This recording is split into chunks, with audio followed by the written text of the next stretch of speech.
Support for this podcast comes from the law firm of Davis Malm. Whether you're a developer, property owner, manager, or commercial tenant, their real estate attorneys know the lay of the land, not just the law. Learn more at davismalm.com. WBUR Podcasts, Boston.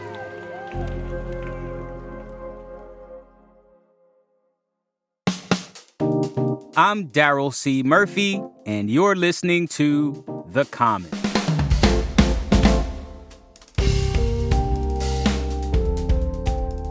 Boston Globe reporter Tiana Woodard, welcome back. Hi, it's good to see you. Or wait, not see you, but I guess to hear you again. Yeah, see in some sense, right? But yes, it's been a little while, Tiana. How you been? It's been a spring. I feel like it's more of a winter spring, but I'm happy to be here. It's a little warmer to hear you and to be here again, so thank you. Yes. So, Tiana, you covered a hearing last week for a House bill that aims to improve the ways missing persons investigations for Black women and girls in the state are handled. It would establish an executive office and a community advisory committee for missing and murdered girls in the Black community. And it also calls for an Ebony Alert that will provide notifications to the public specifically for Black women and girls reported missing under unexplained or suspicious circumstances. So can you talk to us about the challenges in finding them and what that looks like in Massachusetts? In Massachusetts specifically, there's just little to no data for advocates to work with. So nationally, they say that even though Black women make up just about 7% of the national population, they make up 1 in 5 missing persons cases. And I'm sure that in Massachusetts that might be similar, but who knows, just because there's little tracking in terms of race on the state level, and even just in terms of tracking missing persons cases at all, there's a big disparity between what's actually on paper and then what's actually out there. What kind of data are we missing here? Usually what happens is when a person is reported missing, that you're supposed to report it to your local law enforcement, and then they enter it into this database that's owned or compiled, or the repository is held by the FBI, but it's only accessible to law enforcement. The only thing that the public can access is this federal repository called NamUs. But in terms of the state, there's only about 10% of those state cases in Massachusetts that are seen on that federal database. So the public's really only seeing 1/10 of what there is at the time. And then as a part of that, who knows if local law enforcement are inputting all the missing persons cases, because so many Black women and girls, they're not listed as missing. A lot of times it's seen as, they're running away from a troubled home or from troubled circumstances, or, there was probably just another interpersonal and domestic violence dispute. They'll be back. So there's so many layers to this. How is this House bill addressing this issue? How is it tackling these layers to this issue? The big thing that stands out is that this bill calls for what they call an Ebony Alert. Yeah. So what an Ebony Alert would do, it's kind of similar to I'm sure all of you guys have heard of the Amber Alert. When a minor that goes missing, there's an alert that the police puts out. You get on your phone, you're oh my God, or your everything stops. You hear that alert. The only state that has done this or has passed this is California. And how it's set up right now is that whenever a Black person, whether it's a girl, whether it's an adult or a minor, regardless of gender, there's an alert put out by the California Highway Patrol.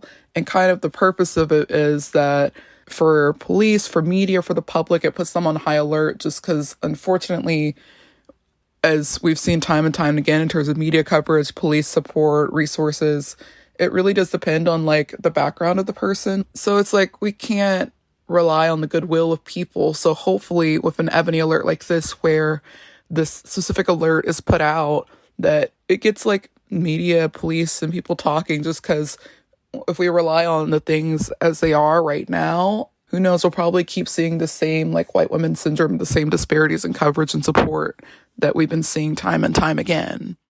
Tiana, what are supporters saying about the bill that's been proposed in the State House? Oh my gosh, they're really, really excited about it, because I know some of the advocates that have been at the front of this, I've been speaking to them about this since 2021. So this just been at the forefront of their lives for such a long time to finally see it happening. And I mean, even if the bill doesn't pass, the fact that there is legislation filed, the fact that there was a legislative briefing, the fact that it's in the news, any attention on this is good attention. I think the big thing is that I know people are like, well, what about other missing people? Like, why do you have to make it about race? But it's one of those things where this benefits everyone. Like, anything like this that's tracking, that's creating data, that's getting to the root causes of why some people are more likely to go missing than others. It helps us with all missing persons cases and helps us have a better response and make sure that this doesn't happen in the first place. So, Tiana, this feels like a good place to take a break. But when we get back, I want to focus on the current system for missing persons as it is now. Okay.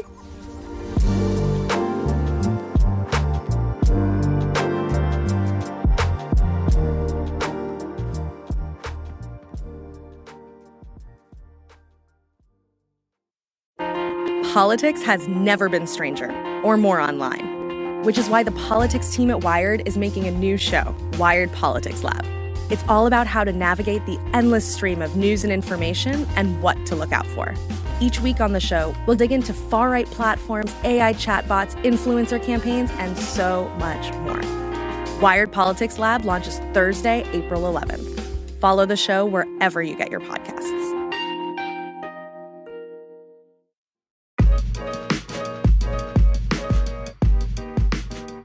And we're back with Boston Globe reporter Tiana Woodard. So, Tiana, we are talking about the proposed bill in the Massachusetts State House that wants to amend the way the cases for missing Black women and girls are handled here in the state.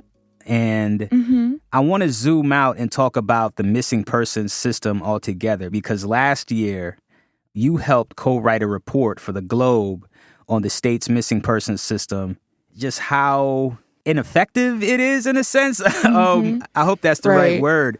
Do you know if anything has been done to improve the protocols around missing persons in Massachusetts? I think one thing that I always think about when I'm asked about this is like just one line in our story that's like, it's not that the system doesn't work. It's like that there's no system at all. There is none. Yeah, that was, oof. Yeah, and some of the things that have been done, I know like in our story that we mentioned that about 7 years ago at this point, Charlie Baker's administration had put together a task force that they were like assigned to put together a report of recommendations on how to like deal or fix the missing persons protocol. And some of the things they suggested is that they would require for whenever like a person is put into the database and the like FBI's are like the one that only law enforcement have access to, they also put in the national one that's publicly accessible, so there's no discrepancies between them.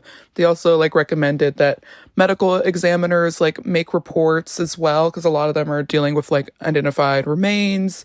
They recommended that they create a role of like a missing persons coordinator, just so there's someone like on the state level that's handling specifically that. Even those recommendations were made, there was little follow-up in them. And I know that after our report or our story released, Maura Healey had pledged to create a missing persons unit. That didn't make it into the budget for 2024 because of finance constraints, they said. So who knows what's happened with that. But I know in the meantime, they did say that they tried to like kind of ramp up their virtual trainings or making sure that law enforcement are up to speed on some of the like newest technological advancements or tools that help with missing persons cases or resolving them.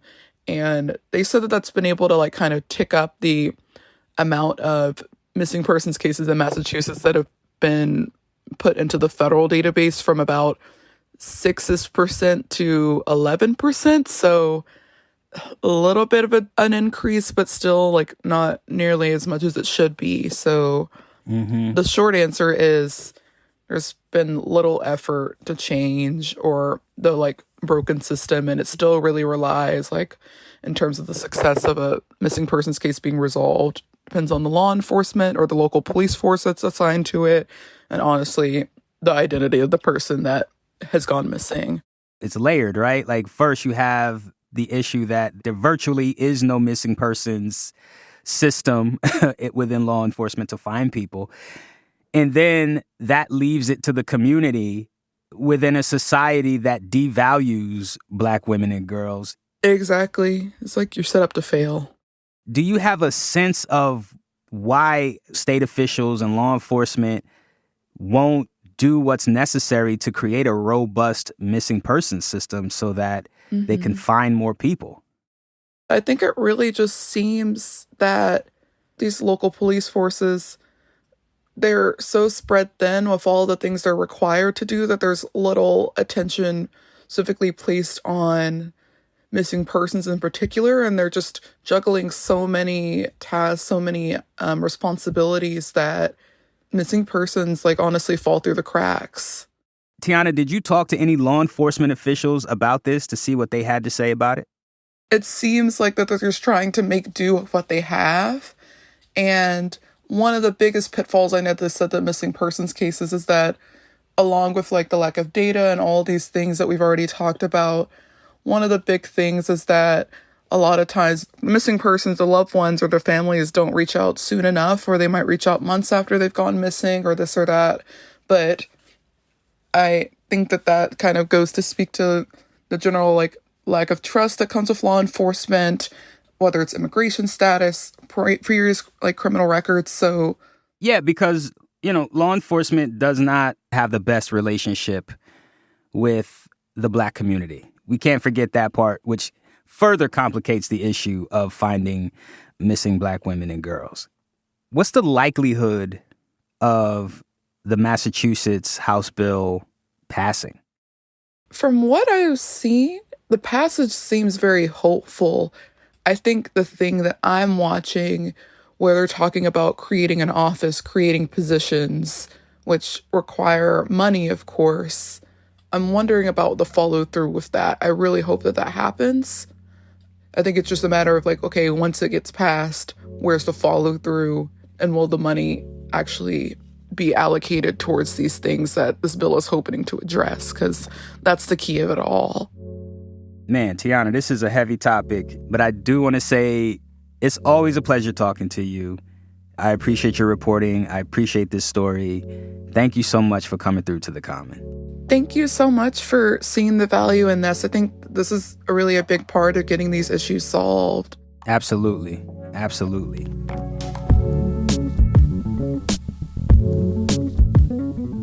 That's Boston Globe reporter Tiana Woodard. And that's our show for today. Thank you so much for listening to The Common. If you want to get in touch with us, head on over to Instagram at WBUR.com. Send us a message. You can also send us an email at thecommon@wbur.org. I'm Daryl C. Murphy, and I will talk to you tomorrow.